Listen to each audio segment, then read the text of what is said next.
It is not harmful to the Democratic Party to say that the Democrats need new leadership. Ever since Obama, when the Republican Party decided that they were going to try to sabotage his presidency and make him a one-term president, and then when he became a two-term president, tried to sabotage his presidency and his legacy, Democrats have been trying to pretend as if bipartisanship is possible. And yes, on some bills, Democrats and Republicans have come together in the last 15 years. But in all honesty, the things that they come together on doesn't usually help the American people as much as some would think. They're usually bills that help the American people on the surface, but then have poison pills within them that end up doing more harm than good. Democrats justify voting for these things because they point to those things on the surface that help the American people.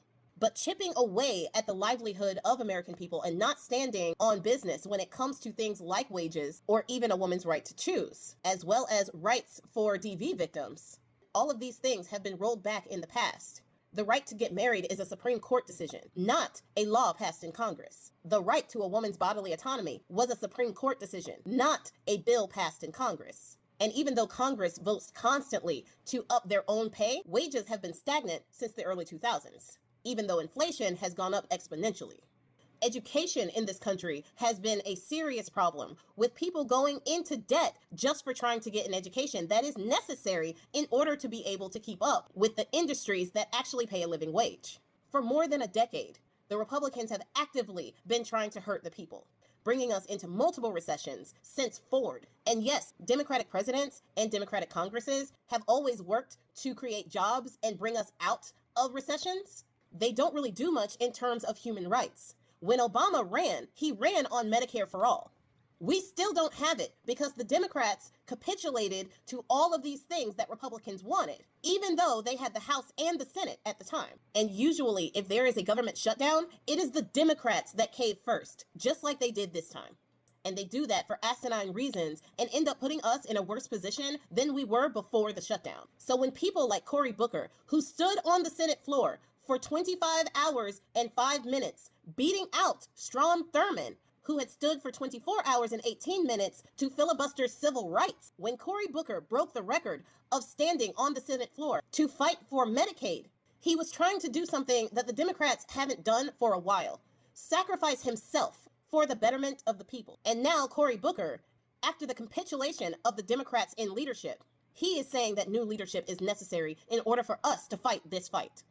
Now, a lot of people want to say that Chuck Schumer was not one of the 8 who capitulated. But honestly, do you think that 8 Democrats, which is miraculously the number that they needed, would have all broken rank without Chuck Schumer's go-ahead? 3 to 4, maybe. But 8? And 8 people, including Shaheen of New Hampshire, who doesn't even have a ton of people on SNAP or a ton of federal workers. Her constituents were not as hurt as other constituents. And she had even spoken about a constituent of hers who said that if the ACA subsidies are not renewed, then they would probably be unalived. She talked about that person and then betrayed them. But she is not up for re-election. And neither are any of the other Democrats who capitulated.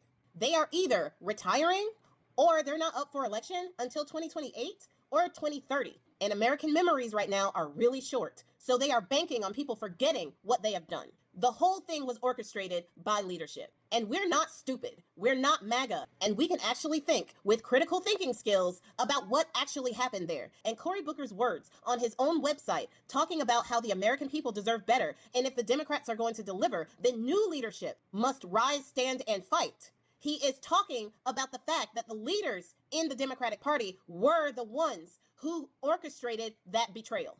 We need to start voting in the primaries. The primaries right now for the Democratic Party are the most important elections that we have.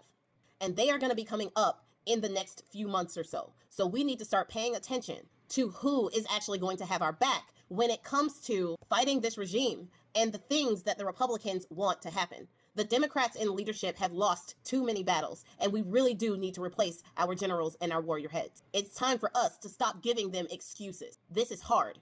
We all know this. But this fight is going to be long, and we need people with the warrior spirit to fight for as long as we need to get a semblance of normalcy.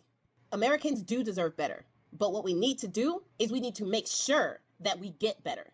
If Democrats are taking corporate PAC money, that is a litmus test. They can go work directly for those corporations because they are not working for the American people. We need to vote in more people like Jasmine Crockett, AOC, Bernie Sanders, and Zohran Mamdani.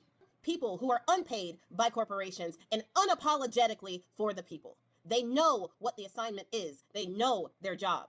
It's time for us, the voters, to start paying attention. If you are thinking of leaving the Democratic Party, or if you've left the Democratic Party, don't. Change your registration back to Democrat and vote in the primaries. Stop talking about creating your own party. You are hurting the cause. We need to do what the Republicans did on their side and take over the Democratic Party and create what we want out of it. Because in this two-party system, we need to beat them at their own game. None of the establishment Democrats wanted Mamdani to win because they understand that someone like Mamdani will make people see that they are inadequate in this fight. And it is not hurting the Democrat to get rid of weak leaders. It will only help us in the end to actually get what we vote for when it comes to our leadership. We need people with the stones to impeach Bone Spurs and then to impeach the couch-friendly VP. To prosecute the people who are breaking the law and protecting predators, tampering with evidence to cover up crimes that we know have been committed. We need Democrats with the stones to pack the Supreme Court, to pass bills and laws for universal health care, universal college tuition, a $25 minimum wage, and the right to bodily autonomy federally for every single woman in this country. They need to outlaw racial gerrymandering and guarantee the safety and rights of our LGBTQIA people. These are the things that we vote for that we never get. And fights that we have been fighting for 20 years, 50 years, 100 years are under attack because of capitulation and optics. Cory Booker is right. We need new Democratic leadership, and the people have the power to do that.